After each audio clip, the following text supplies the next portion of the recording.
Question जिसके कर चुके हैं तो आप उसको वीडियो वॉच कर सकते हैं। तो हमने जो क्वेश्चन किए थे वो हमने 49 50 तक कर लिए थे। तो अभी जो क्वेश्चंस की बारी है, ये क्वेश्चन होगा 51। ठीक है, वेट अ सेकंड।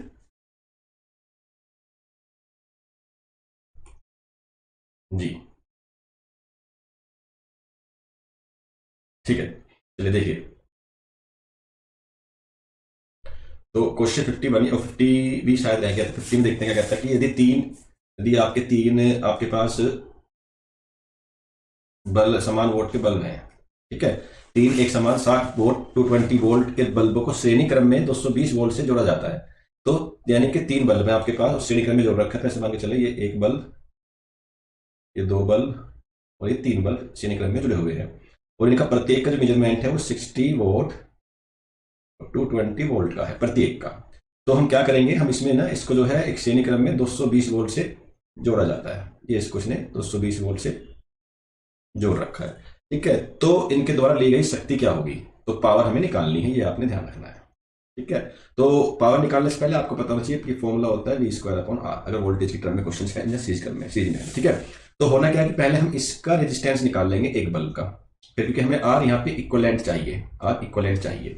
तो इसका रेजिस्टेंस निकालने के लिए हम क्या करेंगे, हम एक बल्ब वन के बारे में बात करें तो फॉर्मूला लगाएंगे P equal to V square upon में आर।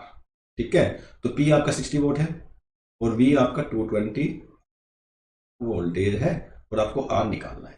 ठीक है, R चला गया इधर, तो जो R1 आपका जो हो जाएगा वो हो जाएगा 220 इंटू 220 अपॉन में 60। ठीक है, तो इससे कट जाएगा। ठीक है, और अगर सोल्व करें तो ये 2110 और 2 3 जा 6 बनेगा। तो कुल मिला के जो आपका R1 बनेगा वो बनेगा 110 इंटू में 22 अपॉन में 3। ये सोल्व कर सकते हैं, आगे मल्टीप्लाई कर सकते हैं। मल्टीप्लाई करने में क्या है कि ये 22 बनना है तो 22 से कम 22 और 22 से कम 23। तो इसको अभी फिलहाल यहीं पे रहने दो। तो अब देखिए, ये मेरा तीन जो सीरीज में है, उस सीरीज का जो फॉर्मूला होता है इक्वलेंट निकालने का, वो क्या होता है, तीनों को जोड़ दो, R1 प्लस R2 प्लस में R3। तीनों को जोड़ देंगे तो तीनों इक्वलेंट है, एक समान है, तो 3R1 बन जाएगा और 3R1 को मल्टीप्लाई करें इससे, तो इस टाइप से ये आपका आ जाएगा, 3 से 3 कट जाएगा, तो क्या बनेगा, 10 इंटू 22 आपका आर इक्वलेंट बन जाएगा। ये ध्यान रखना है। सोल्व में इसलिए नहीं करना क्योंकि मुझे आगे ये वैल्यू पुट करनी है, तो ये आराम से जो है कट जाएगी, कैंसिल आउट हो जाएगी। तो अब मुझे निकालना है कि रिजल्टेंट का जो पावर हो कितनी लेगा। तो पावर जो हम बात करें तो वी स्क्वायर अपॉन में आर इक्वलेंट फॉर्मूला लगाना है, और वी जो आपको दे रखा है वो 220 दे रखा है, ऊपर देख सकते हैं। ठीक है, और आर इक्वलेंट की वैल्यू क्या आई है, 110 इंटू में 22। अब जो कट रहा है काट, जिससे जीरो से जीरो खत्म हो गई, इससे 2 2 22 खत्म हो गया, इससे जो है ये खत्म हो गया। तो क्या आ गया, 20 वोट इसका आंसर आया। ठीक है, तो ऑप्शन में आंसर है 20 watt. Yes, option number B is the right answer. तो इस प्रकार से आप जो है इस क्वेश्चन को हैंडल कर सकते हैं। ध्यान रखना है, सीरीज कंडीशंस में होती है तो वी स्क्वायर अपॉन आर का लेना बनता है, क्योंकि वी डिस्ट्रीब्यूट जो करंट है वो सभी में एक प्रकार से जाता है, आई आई जो है कांस्टेंट बन जाता है, जबकि सीरीज के अंदर जो वोल्टेज है वो हर बल्ब के लिए अलग अलग होगा। ठीक है, चलिए आगे देखते हैं।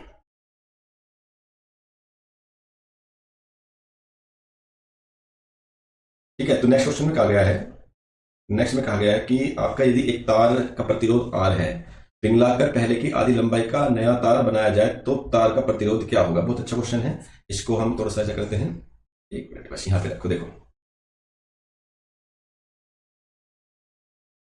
एक तार है, ठीक है, इसका प्रतिरोध आपका ये R है, इसको पिघला दिया और इसकी आधी लंबाई का एक नया तार बनाया गया। देखो, तार का मटेरियल सेम है, मटेरियल सेम है तो रेजिस्टिविटी सेम होगी। तो फॉर्मूला होता है रेजिस्टिविटी का आर ए अपॉन में एल। तो इससे पता लगता है कि जो हमारा आर है वो किस किस के ऊपर कर रहा है, डिपेंड ए के ऊपर कर रहा है और एल के ऊपर कर रहा है। अब प्रॉब्लम यहाँ पे यह आती है कि हम ए का जो वैल्यू है वो कहाँ से लाए। तो ध्यान रखना, जब दोनों कंडीशंस की बात करेंगे, जब आधा तक पिंग लेके उसको जो है इस टाइप से बना देगा वो, तो ये होता है वॉल्यूम इक्वल रहता है। वॉल्यूम का फॉर्मूला आप इस टाइप से लिख सकते हैं, एरिया इंटू लेंथ। ठीक है, तो A1 और A2 की जो बात चलेगी वो बनेगी आपकी L2 अपॉन में L1। ठीक है, तो ये वैल्यू आपको पुट करनी है जब आप R की वैल्यू पुट करेंगे। और जो हमारा R है वो डिपेंड करता है R1 अपॉन R2।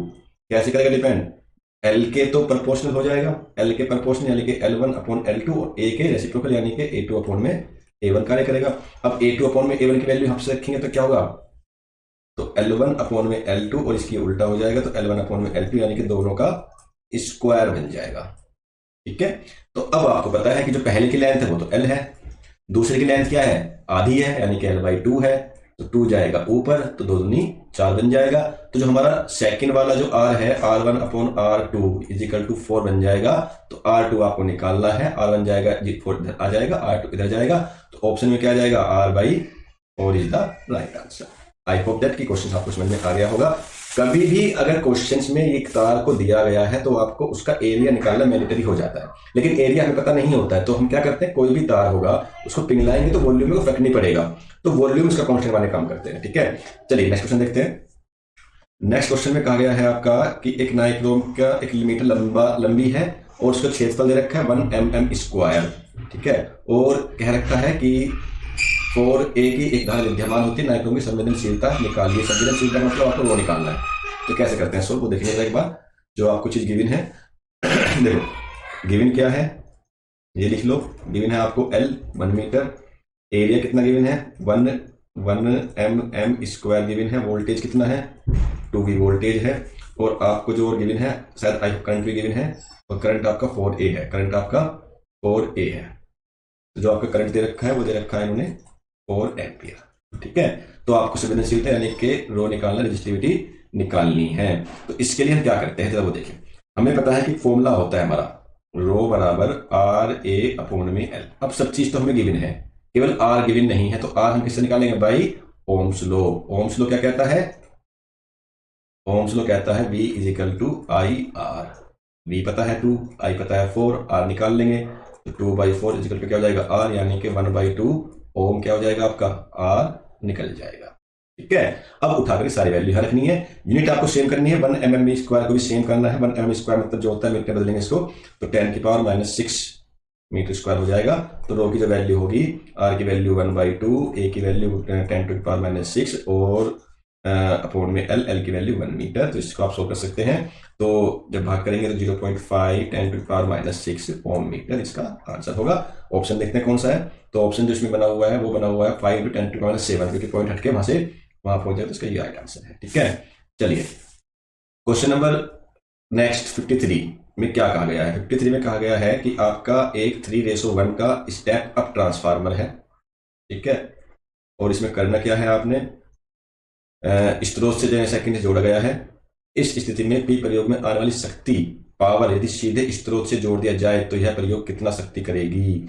बहुत बढ़िया क्वेश्चन है। आपको इसका जब ऐसा क्वेश्चन आता है तो एक रिलेशन याद रखना है। रिलेशन क्या होता है, रिलेशन होता है आपका VP/VS equal to NP number of turns into में IS, और आपका जो है I में जो होता है I की तो जितनी पर इसके अंदर फिलहाल तो ये ध्यान रखना है, पावर हमेशा निकालेंगे कि power equal to V² R हो जाता है। ठीक है, तो अब मुझे बताइए कि आपको जो है 3:1 का स्टेप अप ट्रांसफार्मर के प्राइमरी को एक स्रोत से जोड़ा गया है, यानी कि ये आपको 1:3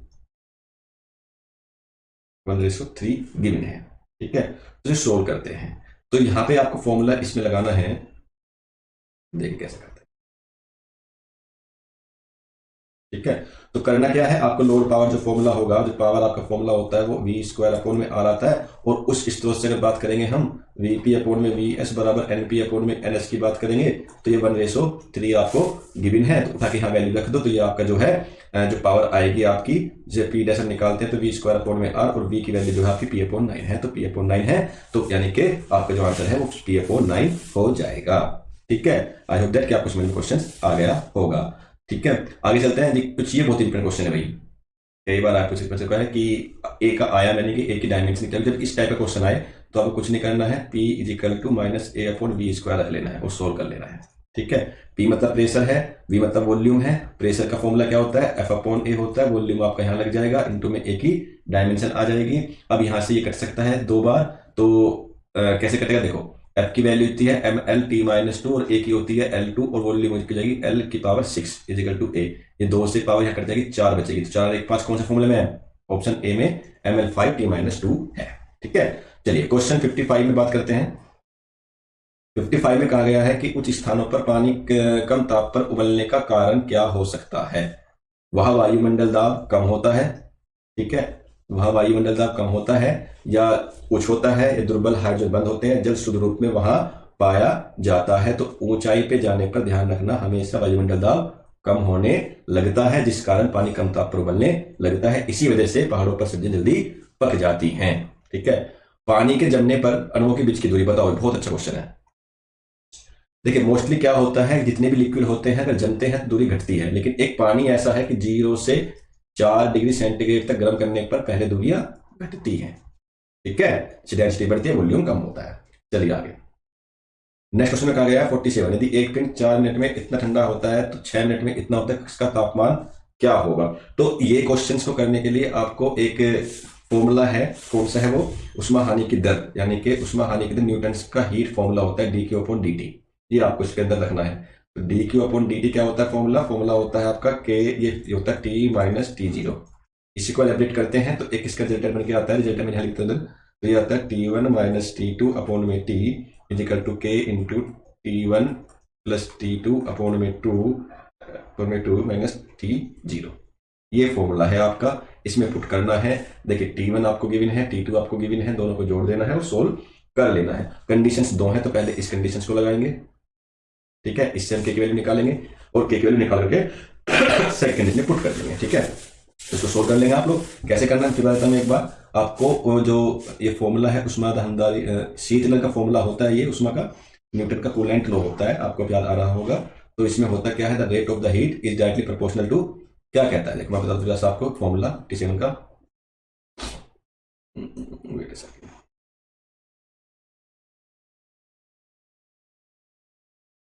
चलिए देखिए,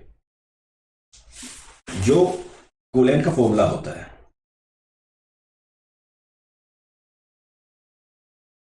ठीक है, वो होता है या the rate of losses heat.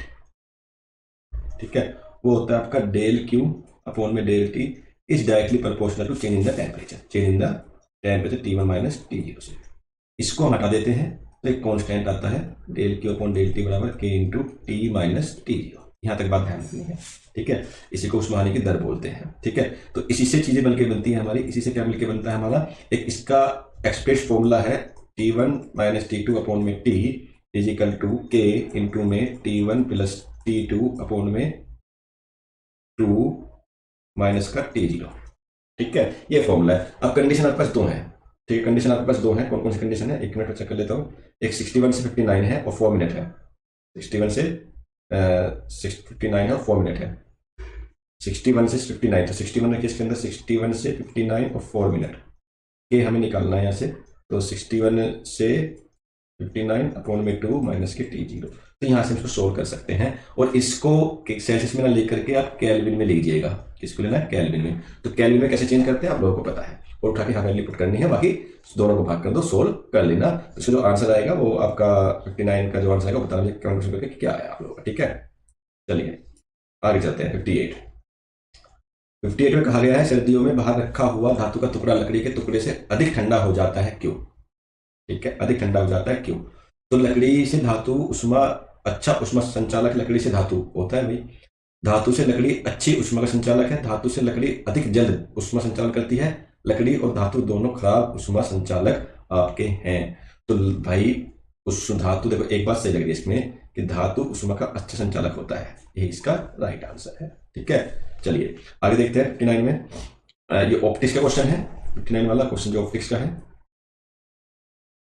इसमें क्या कहा गया है, इसमें कहा गया है आपका कि यदि एक दीप्त वस्तु, एक आपकी दीप्त वस्तु को 20 सेंटीमीटर फोकस दूरी के उत्तल लेंस से 30 सेंटीमीटर पर दूरी पर रखा जाए, तो लेंस की दूसरी तरफ 10 सेंटीमीटर वक्रता जगह उत्तल दर्पण रखा जाए, तब इसकी लेंस से दूरी क्या होगी और खड़ा प्रतिबिंब वस्तु की जगह पर ही बने। ये कंडीशन है आपका सीधा सीधा फॉर्मूला है लेंस का 1/v minus 1/u is equal to 1/f।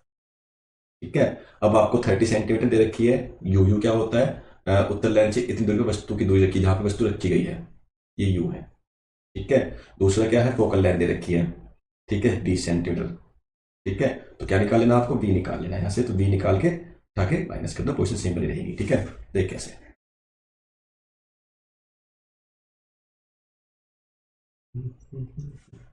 देखो फोकस दूरी उत्तल लेंस तो पॉजिटिव मिलेंगे, साइन कन्वेंशन ध्यान रखना है। ठीक है, 1/f जो 120, 1/v माइनस यू हमेशा निगेटिव में होती है उत्तल लेंस में, ध्यान रखना। तो यहाँ से जो v निकलेगा आपका 1/20 माइनस माइनस प्लस यानी कि 1/30 इजिकल टू 1/v। सोल्व करेंगे इसको तो एलसीएम लेंगे, एलसीएम क्या होगा 60, 20 दिया 60 और 3 दूनी 6 और 1/v यानी कि v की वैल्यू क्या आ रही है आपकी 60 आ रही है, 60 सेंटीमीटर। क्वेश्चन पूछा गया है कि कितनी दूरी पर इसकी लेंथ से दूरी क्या होगी कि खड़ा प्रतिबिंब वस्तु की जगह पर ही बना रहे। तो जो पहले आपकी वक्र दे रखी है देन उसमें से माइनस कर दो तो क्या आ जाएगा 50 सेंटीमीटर आ जाएगा। ठीक है, चलिए आगे देखते हैं नेक्स्ट क्वेश्चन। नेक्स्ट क्वेश्चन में कहा गया है आपका कि एक द्विध्रुव है, द्विध्रुव भैया ऐसा होता है, अपोजिट चार्ज होते हैं, बीच में लेंथ होती है 10 सेंटीमीटर लंबा है, आवेश 500 माइक्रोकूलम का है, इसके अक्ष पर हवा में किसी आवेश से 20 सेंटीमीटर दूरी पर विद्युत क्षेत्र की तीव्रता होगी अक्ष पर। अब भैया अक्ष तो यहां बन रही है, अक्ष एक्सियल पॉइंट देखो ये निरक्षीय पॉइंट, एक्सियल पॉइंट बनता है यहाँ 20 सेंटीमीटर, यहाँ पे कोई पॉइंट मान लो यहाँ है, ठीक है।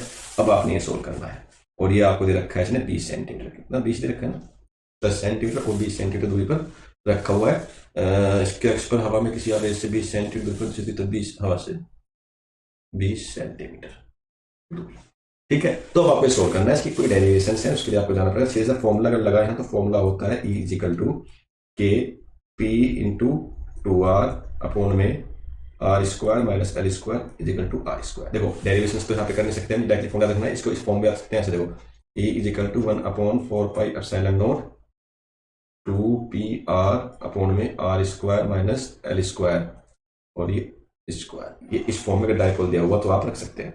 तो हमें अब क्या निकालना है, हमें पी नहीं पता तो पी निकालना पड़ेगा। पी क्या होता है, पी होता है आपका 2ql। अब सब चीज मैंने आपको बता दी, इसके अंदर पी क्या होता है, आर क्या है, एल क्या है, वो आपको लेनी है और सोल्व कर लेना है, ठीक है। चलिए आगे देखिए,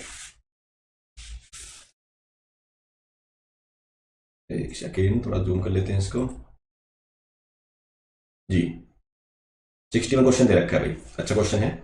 इसमें क्या कहा गया है कि यदि ट्रांसफॉर्मर के प्राथमिक और द्वितीयक कुंडली, प्राथमिक यानी कि एनपी, द्वितीयक यानी कि एनएस का अनुपात 1/30 है, तो प्राथमिक और द्वितीयक कुंडली में धारा अनुपात, भाई धारा इसके जस्ट अपोजिट होती है, ध्यान रखना, आई एस अपॉन में आई पी, तो इसका उल्टा हो जाएगा, उल्टा कौन सा है 30 अपॉन एस होगा, ठीक है। बस इतनी सी बात ध्यान रखना है। बात क्या रखना, मैंने आपको सीरीज बताई थी, वो सीरीज याद रखनी है आपने। सीरीज क्या होती है, प्राथमिक अपॉन में सेकेंडरी वोल्टेज, प्राथमिक कुंडली सेकेंडरी वोल्टेज, सेकेंडरी कुंडली और यहाँ पे सेकेंडरी धारा और प्राथमिक धारा, इससे बन के चीजें बनती है, ठीक है। चलिए 62 में कहा गया है कि ये वी आई आपको दिया गया था कि परिपथ में क्षय हुई ऊर्जा का मान ज्ञात करना है, क्षय हुई ऊर्जा का मान ज्ञात करना है। तो V इजिकल टू जो होता है 100। अब देखिए क्षय हुई ऊर्जा होती है उसका फॉर्मूला क्या होता है ये आपको बताना चाहिए, ठीक है। तो वोट दे रखी है कि पावर निकालनी है, पावर होता है V इंटू आई। और जब इस प्रकार क्वेश्चन हो, आपका एसी में क्वेश्चन हो, तो आपको लेना क्या है, VRMS IRMS, ठीक है। और ये क्या होते हैं, ये V नॉट अपॉन में √2 और I नॉट अपॉन में √2 होते हैं। बेस से सोल्व करो तो V नॉट की वैल्यू ये होती है, I नॉट की वैल्यू ये होती है, क्योंकि आपकी जनरल इक्वेशन क्या होती है, I बराबर I not sine omega T plus five, ये होती है आपकी, ठीक है, एसी इक्वेशन। तो अब इसमें देखो V नॉट की वैल्यू कितनी है, 100 अपॉन √2 और इसकी 100 अपॉन √2 कितना जाएगा 2, ठीक है। तो ये आपका बनेगा 2 पंजे 10 और 50 और 50 यानी कि उसका आधा 4 करना पड़ेगा, तो 2.5 के आसपास इसका आंसर आपका आ जाएगा। तो ये आपको ध्यान रखना है इसके अंदर कि VRMS और IRMS इसको हम निकालते हैं, ठीक है। चलिए आगे देखते हैं।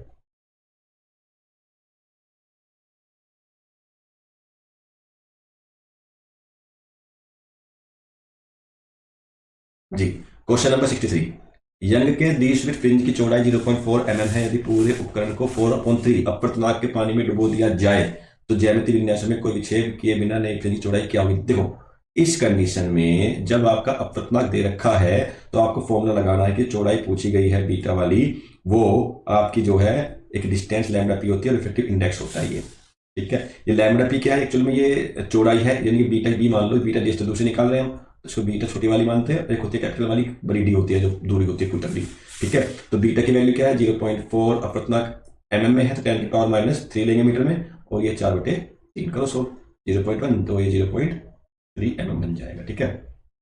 गुरुत्वीय क्षेत्र की तीव्रता किसी खोखले गोले के केंद्र पर होगी। भाई खोखला गोला, जब भी बात करें खोखला गोला पर गुरुत्वीय तीव्रता और तीव्रता डिपेंड करती है 1/r² यानी रेडियस के ऊपर। जब रेडियस ही कुछ नहीं है और खोखला गोला है तो सेंटर पे चार्ज भी नहीं है तो इंटेंसिटी भी 0 होगी, ठीक है। चलिए आगे देखते हैं। क्वेश्चन नंबर 65 में कहा गया है कि यदि एक मिसाइल का पलायन वेग से कम वेग से छोड़ी जाए, इसकी इसकी गतिज ऊर्जा तथा स्थितिज ऊर्जा का योग कैसा होगा? निगेटिव आएगा, पॉजिटिव आएगा या ऋणात्मक आएगा? तो ध्यान रखना, टोटल जो एनर्जी आती है वो हमेशा पॉजिटिव आती है, धनात्मक आती है। ठीक है, चलिए, जरा जो आघूर्ण होता है इनमें से हमें लगाना पड़ेगा। देखो, ओमेगा स्क्वायर की फॉर्म में, काइनेटिक एनर्जी की फॉर्म में है, तो काइनेटिक एनर्जी की फॉर्म में जो फॉर्मूला होता है 1/2 आई ओमेगा स्क्वायर होता है। तो यहां से आई निकालो तो आई क्या आ जाएगा? यहां से आई आ जाएगा 2 काइनेटिक एनर्जी अपॉन में ओमेगा स्क्वायर। कौन सा ऑप्शन है भाई? C option. ठीक है, यस। चलिए, अब चलती है हमारी केमिस्ट्री। यहां तक हमारी फिजिक्स के क्वेश्चंस थे, अब हमारी केमिस्ट्री चलती है। ठीक है, तो थोड़ा केमिस्ट्री को भी देख लेते हैं। अभी कितने क्वेश्चंस हो गए? चलो, तो इसमें कहा गया है निम्नलिखित में से कौन सा यौगिक संकलन अभिक्रिया प्रदर्शित करता है? संकलन योगात्मक अभिक्रिया कौन सा प्रदर्शित करता है? तो एथीन, प्रोपेनॉल, मतलब सभी करते हैं भाई। ठीक है, अणु जो द्विध्रुव आगमन प्रदर्शित नहीं करता, देखो प्रदर्शित नहीं करता, इसमें CCl4 होगा। मैं आपको कैसे, CCl की स्ट्रक्चर कुछ इस टाइप से होगी। ठीक है, अगर आप घुमाना चाहोगे इसको तो ये वाला C इसके घूर्णन को कैंसिल कर देगा और ये वाला C इसको कैंसिल कर देगा, तो रिजल्टेंट जो म्यू आएगा वो आपका 0 हो जाएगा। बाकी सब में ऐसा नहीं होता। बाकी की शेप ऐसी होती है, NH3 इस टाइप से बनाओगे तो ये वाला इसको तो कैंसिल कर सकता है लेकिन इसको नहीं कर सकता, इसलिए इसका भी 0 नहीं होगा। ध्यान रखना, कभी भी अगर आपको द्विध्रुव आगमन निकालना है, डाइपोल मोमेंट निकालना है, तो ये देखना कि कंपाउंड कितना घूम सकता है। घूम रहा है तो द्विध्रुव आगमन है, नहीं घूम रहा है तो नहीं है। ठीक है, चलिए आगे देखते हैं। किसी परमाणु में इलेक्ट्रॉन को कैसे पहचाना जाता है? किसी परमाणु में इलेक्ट्रॉन को कैसे पहचाना जाता है? तो इलेक्ट्रॉन पे क्या होता है? इलेक्ट्रॉन पे क्या होता है? इलेक्ट्रॉन पे आपका आवेश होता है नेगेटिव, तो आवेश से ही पहचाना जाएगा। 70 क्वेश्चन में कहा गया है कि कौन सा यौगिक प्रकाशिक समावधि को दर्शाता है? प्रकाशिक समावधि को दिखाने के लिए आपकी जो ये आपका जो है CH3, ये इससे कैंसिल, ये C option is the right answer इसका होगा। ये त्रिविम समावता होती है, ध्यान रखना। ठीक है, चलिए आगे चलते हैं। 71 में कहा गया है कि क्रम क्या होगा? देखो, जब भी आयनिक त्रिज्या क्रम होगा, ध्यान रखना निगेटिव वाला कम एलिमेंट सबसे बड़ा होगा अगर सेम है। ठीक है, फिर एटम होगा, फिर पॉजिटिव वाला होगा। तो कौन सा ऑप्शन है? निगेटिव, निगेटिव, निगेटिव नहीं है इसमें, कौन सा? शायद फर्स्ट ऑप्शन इसके अंदर। ठीक है, चलिए, तो एक सेकेंड, इसको थोड़ा सा हम इसको छोटा कर लेते हैं। क्या छोटा हो गया भाई? चलो, इसको आज हम यहीं तक रखते हैं। बाकी कुछ क्वेश्चन बचे हुए हैं, इनको हम कल आपके सामने लेके आएंगे, तो इनको प्रैक्टिस कीजिएगा। कुछ डाउट हो तो कमेंट बॉक्स में लिखिएगा। ठीक है, तो अब तक के लिए थैंक यू।